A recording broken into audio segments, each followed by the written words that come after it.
The defense wants to call Dr. Marie Russell again as an expert witness to testify as to the injuries on John O'Keefe's arm for the retrial of Karen Reid. My playlist on the Karen Reid trial covers many concerns about this prosecution against Karen Reid. On the screen, you can see the videos I have already done a deeper dive on, so check those out if you haven't already seen them. I've done a video on the first voir dire of Dr. Marie Russell, and in the first trial, it only lasted about an hour. And a voir dire is basically a hearing within a hearing to find out if the expert can testify to the evidence and give their opinion. Will it help the jury? Over here across the pond, we are cautious about giving, putting on an expert witness because the jury might believe the expert witness's opinions just because they're an expert. So the idea is the expert should be able to break down complicated evidence and offer an opinion. In addition, the expert's competency is questioned. For example, do they have specialist training and experience? Is their findings backed up by science? Can we measure it? What is it supported by? Have they done relevant publications, studies, or research? And was that peer-reviewed by a panel of experts? So the voir dire hearing is done in open court, but there is no jury, and the judge has the discretion at the end to allow the witness to testify as an expert witness. In the Karen Reid's first trial, Judge Cannoni did allow Dr. Russell to testify. Dr. Marie Russell has an impressive educational background, and her achievements and extensive experience is beyond any normal person. So she is definitely an expert. So why is the prosecutor now questioning whether or not she can be an expert in the second trial of Karen Reid? Let's watch this clip from the news as it gives a great overview. The hearing started at 9 this morning and it just ended at 4 o'clock this afternoon. It was all about Dr. Marie Russell. You may remember her from Reid's first trial. The defense wants to bring her back for the retrial, but they need the judge's permission first. Those wounds were inflicted by a dog attack. Former police officer and emergency room doctor Marie Russell unwavering. She says the holes in John O'Keefe's hoodie and the wounds to his arm are from a dog. She described her theory down to the teeth. The ones closest to the shoulder were caused by the canine teeth, the upper canine teeth. And she took it even further. Dr. Russell's opinion is that O'Keefe's injuries do not appear to have been caused by a vehicle. There were no bruises from the neck down. The motor vehicle accident would have caused injuries to other parts of the body. Dr. Russell's testimony contradicts the prosecution's case against Reid. She's accused of drunkenly running down O'Keefe with her Lexus SUV. Are you an expert in accident reconstruction? Reconstruction? No. Special prosecutor Hank Brennan wants to block Dr. Russell from taking the stand in Reid's retrial. He says Russell's testimony has changed since the last time she was on the stand because previously she wasn't certain what type of animal was involved.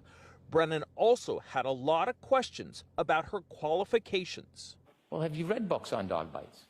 I've read articles on dog bites. Can someone incur wounds to the forearm, posterior side of the forearm, if they fall to the ground and fall backwards? They could. So Hank Brennan only got an hour to question Dr. Russell. He's going to pick that up on January 7th when this hearing will continue. After that, Judge Cannoni will decide if Russell is in or out for the next trial. Reporting live in Dedham, I'm Ted Daniel for your local station, Boston 25 News.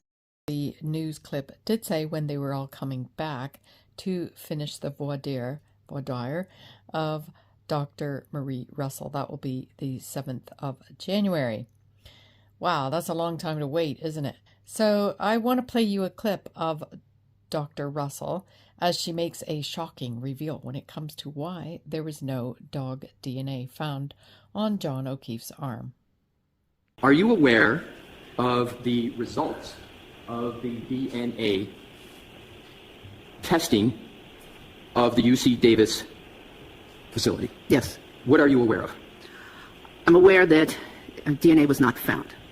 And Excuse me, let me clarify that. I'm aware that dog DNA was not found. does that conclusion, in your opinion, determine whether or not those wounds were caused by a dog? No, Why? because I don't know anything about how the specimen was sampled. First of all, none of the samplings came from the arm of Mr. O'Keefe itself. What do you mean by sampling? They sampled the swabs that were performed and sent to the laboratory. None of them came from the arm of the decedent. Secondly, I don't know anything about how the samples were actually obtained from the evidence and what the state of the evidence was. If they actually sampled the correct area, I don't know if there was any continuity of evidence. And then finally, any test can have a false negative result. So the absence of canine DNA does not mean that the canine DNA did not exist. It just means that they didn't capture it. To your recollection, did the autopsy report of the medical examiner, Dr. Squirty Bello, reach any conclusions with regard to dog DNA evidence? The autopsy report, no. Is there any mention whatsoever in the autopsy report about dog DNA testing for analysis? No. Do you have any information that the medical examiner assessed dog DNA at all in the autopsy report? I didn't see anything like that. So what we just heard is that there is no dog DNA found because no swab sample was taken from the wounds on John O'Keefe's arm. Wow, did you guys hear that? No swab samples taken from the wounds of John O'Keefe's arm? Well, if you're surprised, so am I. But this was confirmed in an email to the defense team on the 21st of July, 2023 by Mr. Lally, who was the prosecutor in the first trial. He's now playing second chair to the new special prosecutor. So he confirms in his email regarding the tissue samples taken from injuries to Mr. O'Keefe's right arm, my review of the lab materials that were provided to you in the course of discovery would be the same as yours below. There were not any tissue samples taken from Mr. O'Keefe's right arm. There you have it. Why is this important? Because it is critical to be able to accurately identify the individual dog responsible based on biological samples, such as saliva left on the bite wound. In an article I found in Forensic Science International, they tell us about a new forensic approach. Animal DNA has been used to match canine saliva recovered from a murdered victim to a dog attack. They go on to confirm canine DNA analysis of STR markers has become an effective tool in forensic investigations, allowing the guilty dog to be identified.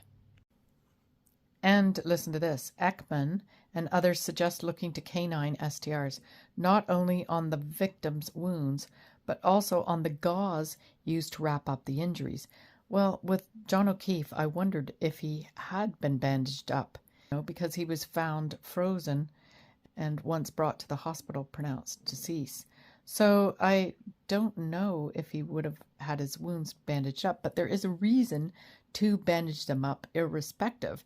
And this suggestion is, had wounds been bandaged up, it would be preserving the possibility of dog DNA. Oh, isn't that amazing? That would have been good to question the EMTs as to why, his wounds weren't bandaged up. I mean, he was wearing a shirt, but, when he got to the hospital, certainly that should have been preserved. What do you think? So what we've been told is that the hoodie and sweatshirt of John O'Keefe was swabbed. We don't know where. And I guess it was just the swabs sent to be analyzed. So that's a bit dodgy in my view. Those of you who did watch the trial, can you remember what type of animal DNA was found on John O'Keefe. And for those of you who did not watch the trial, don't worry, stick around and I'll let you know before the end of this video what kind of DNA, animal DNA, so there was animal DNA found, but can you remember what type of animal it was? Okay, let's continue. And something else that concerns me is why didn't the investigation include taking a swab of the homeowner's dog, Chloe? Well, that might be a bit hard to do, and if you want to know why, then watch this video I did. Here, let's have a preview. Maybe the dog attacked him and they threw him outside and his body laid out there and froze to death. So why would an experienced officer dump John O'Keefe on his own property? Wouldn't that bring attention to him? Or could the answer be right in front of us? And officers that attended the incident said as much. Dr. Russell also tells us that just because there was no dog DNA doesn't mean it wasn't there. And I've done a video explaining this concept by way of a commonly used phrase that we're starting to hear in trials quite a bit. The absence of evidence is not evidence of absence. So check out that video for more insights that will help you understand this process in science. So regarding what animal DNA was found, how many of you got it right? The forensic scientist said testing did uncover pig DNA. So you now know why there was no dog DNA found on John O'Keefe's arms, as the wounds were not swabbed. We also know why there could be no dog DNA on his clothing, because we don't know where those swabs came from. We also know that they did not bandage up John O'Keefe's wounds to preserve evidence, as had they have done that, that could have been tested as well, as the evidence might have been absorbed into the bandages. And we also know that Chloe, the German Shepherd that the Alberts own, was also not swabbed, because the police that were investigating felt they had no probable cause to go into the property. Now, I don't know about you, but looking at those wounds, which you can rewind to see, I would have certainly thought at first sight they were dog wounds. So yeah, I would have wanted to see, the dog that lived at that property. Anyway, there's a lot of mistakes and protocols I think should have been done by this investigation that weren't. What's your thoughts? And it is my opinion that Dr. Russell's testimony, and it is also my opinion that because of the improper preservation of evidence, it is important to have an expert's opinion as to the injuries on John O'Keefe's arm, which Dr. Russell believes is from a dog. However, the court is not looking for belief. The court will need the expert to offer their opinion as to reasonable scientific certainty, or to a reasonable degree of fill-in-the-blank medical certainty. The interesting thing is, outside the courts, this phrase is not routinely used in scientific disciplines. So those of you who watched the first trial will remember when the judge was, in my opinion, rather rude about Dr. Russell's struggle to say this phrase. Well, there could be a reason for it, right? And this article also points out that we should acknowledge that the Daubert decision, it would be unreasonable to conclude that a subject of scientific testimony would be known to a certainty. Arguably, there are no certainties in science, and if you read this paragraph in full, the phrase is more of a custom, but in some jurisdictions, it results from an appellate court ruling or a trial judge or lawyer's belief that it is a necessary precaution for admissibility. In the courtroom setting, the phrases use of certainty risks misleading or confusing the fact finder. So that's quite interesting, isn't it? Yet in my view, this could be the very reason why Dr. Russell was hesitant. Not because she struggled, as the judge suggested, if you watch that part of the hearing. And you can watch that if you missed it on my video that you can see up on the screen. So you may have a different view once you've seen it. So yeah, check that out. And I think Dr. Russell was pretty sure that it was a dog bite. Let's listen to just a little clip of what she said in the first trial. Those injuries appear to be consistent with an animal attack. Well, they are consistent with a large dog attack.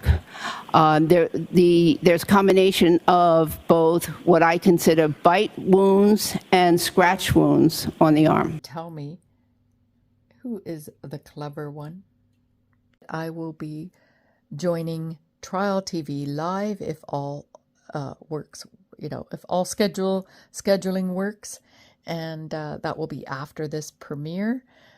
So check that out. There should be a link that should transport you over. However, if you've watched after the premiere and you're on a replay, the link might not work, so you might have to check out the link in the chat box, or you can just type in Trial TV Live and see the thumbnail that's on the screen and be able to watch us there. So we're just going to have a great chit chat, hopefully discuss processes of law that affect us all. It should be interesting, and I hope you join us over there. I'm Karen Cole from Legal Minded Friends. Information is power, meaning if you know something, you can make decisions that are right for you. By leaving a comment, you may help someone else that will read your comment. And of course, I love to read all comments as they are valued, and together we can be more informed. And this information may help you or someone you know. In the meantime, on this channel, you'll find a variety of playlists to suit every curiosity about the justice system. And we provide you with a visual to information and the process. Going through a legal worry is devastating, and the Who Knew and Why Me playlists are designed to help you or someone you know. So please like this video if you like this kind of content. Hit the subscribe button and the notification bell if you want to be notified when I'm going live or upload another video.